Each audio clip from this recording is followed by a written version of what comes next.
धर्मेंद्र प्रधान के इस्तीफे ने नीट पेपर लीक विवाद को नया राजनीतिक मोड़ दे दिया है। जंतर मंतर पर इसी छात्रों की बड़ी जीत के तौर पर देखा जा रहा है। लेकिन क्या विपक्ष अब शांत होगा या जवाबदेही की मांग अभी और ज्यादा तेज होगी? और सबसे बड़ा सवाल कि सीजेपी के आंदोलन खत्म करने के ऐलान के बाद संसद का टकराव भी क्या अब खत्म हो जाएगा?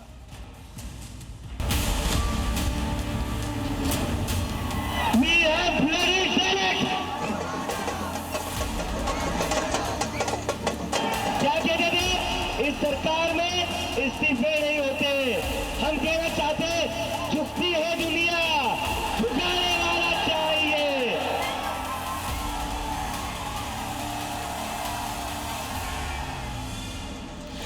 छत्तीस दिन बाद वही हुआ जिसकी डिमांड कॉकरोच जनता पार्टी कर रही थी। 36 दिन बाद वही हुआ जिसके लिए कॉकरोच जनता पार्टी का गठन हुआ था। 36 दिन बाद नीट पेपर लीक में सीजेपी की सबसे बड़ी डिमांड तब पूरी हो गई जब देश भर में बढ़ते छात्रों के प्रदर्शन के बीच शिक्षा मंत्री धर्मेंद्र प्रधान ने इस्तीफा दे दिया। धर्मेंद्र प्रधान ने सोशल मीडिया पर अपना लेटर पोस्ट किया जिसमें लिखा, युवाओं की भावनाओं का गहरा सम्मान करता हूं। युवा सपनों को साकार करना हम सबका संकल्प रहा है। 3 मई 2026 की नीट परीक्षा में अनियमितता पाई गई। मैंने पहले दिन से जिम्मेदारी ली, कभी मुंह नहीं मोड़ा। मेरा संकल्प था कि किसी छात्र से अन्याय नहीं होने देंगे। जिम्मेदार पदों पर बैठे व्यक्तियों ने छात्रों को गुमराह किया। ये सब देखकर मेरा मन अत्यंत व्यथित हुआ। धर्मेंद्र प्रधान के इस्तीफे की जैसे ही खबर सामने आई, दिल्ली के जंतर मंतर पर जश्न का दौर शुरू हो गया।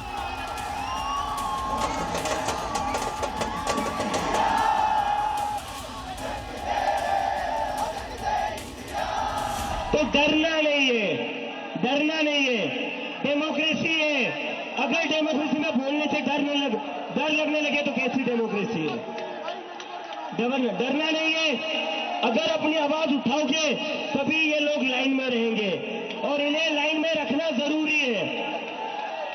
इन्हें लाइन में रखना जरूरी है क्योंकि ये जो आज खुद को बादशाह समझ बैठे हैं ना, ये हमारी वजह से बैठे हुए हैं। जंतर मंतर पर जीत का जश्न देखते ही बन रहा था। दीपके ने जमीन पर हाथ मारकर अपनी खुशी का इजहार किया। आंदोलन का चेहरा बने अभिजीत दीपके को साथियों ने कंधे पर उठा लिया। ढोल नगाड़ों की जगह नारों और तालियों की गूंज सुनाई दी। प्रदर्शनकारी जमकर नाचे, झूमे और इसे छात्रों की बड़ी जीत बताया। अच्छे झुके हैं, ब्रिटिश शासन झुके हैं तो धर्मेंद्र प्रधान क्या चीज है? अच्छे झुके हैं, ब्रिटिश सरकार तक झुके तो धर्मेंद्र प्रधान क्या चीज है? धर्मेंद्र प्रधान को आखिरकार हार मानना पड़ा। 36 दिन से जो आंदोलन चल रहा है उसकी एक महत्वपूर्ण जीत है ये इस्तीफा। साथ ही साथ हम इन्हें ये बताने देना चाहते हैं कि आज भी तो इतने आए हैं, आगे और भी आएंगे। अभी तो लड़ाई है, आगे और लड़ाई है। करप्शन है ना, वो एजुकेशन से हम बिल्कुल निकाल देंगे। आज जब ऐसे ही दोबारा होता रहेगा ना, बच्चे फिर आएंगे और फिर जीतेंगे। गवर्नमेंट कितना भी जोर लगा ले, सबसे बड़ी पावर होती है यूथ पावर, और हर बार हम गवर्नमेंट को दिखाएंगे यूथ पावर सबसे बड़ी है। हालांकि धर्मेंद्र प्रधान ने इस्तीफा तो दे दिया, लेकिन किसी गहरी साजिश की आशंका भी जाहिर की। उनका कहना है कि छात्रों को गुमराह कर देश के खिलाफ बड़ी साजिश रची जा रही है। पिछले 10 दिनों के घटनाक्रम से मेरा मन दुखी है। ये मेरे लिए व्यक्तिगत प्रतिष्ठा का विषय नहीं है। भारत की युवा शक्ति ही इस देश की असली ताकत है। युवा शक्ति को भ्रम के कुचक्र में फंसने नहीं देंगे। जंतर मंतर और देश में जो स्थिति बनी है उसे समझा। इस स्थिति का राष्ट्र विरोधी ताकतें लाभ न उठाएं।